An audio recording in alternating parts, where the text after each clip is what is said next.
Hello everyone. I continue to understand the program. Every day, I try something new. Today, I'm dealing with physical processes. This scene is quite simple. It took me literally a couple of hours.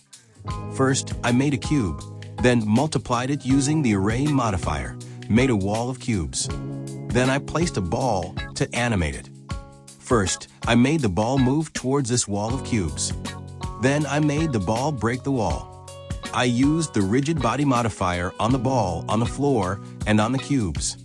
I placed the ball on the ground passively and actively on the balls and cubes. I set the weight and started the animation. The ball hits the cubes and the cubes fly apart.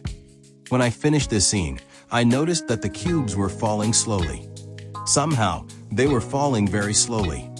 I could not understand what exactly was happening. And then I realized that in Blender objects have a physical size in meters. Here, you can see where the size is displayed. A 2-meter cube will not fall fast enough and will have some inertia. So I made another version with small cubes and left the large size in the scene, for example. You can see that the small ones react more vividly to physics because they are smaller, and accordingly, if you take a 2-meter cube that weighs 1 kilogram and a 20 centimeters cube that weighs a kilogram, these are different parameters, and they will react differently to each other. Therefore, consider the size of objects in Blender. Size matters.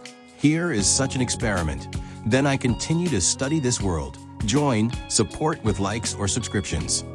Thank you for watching.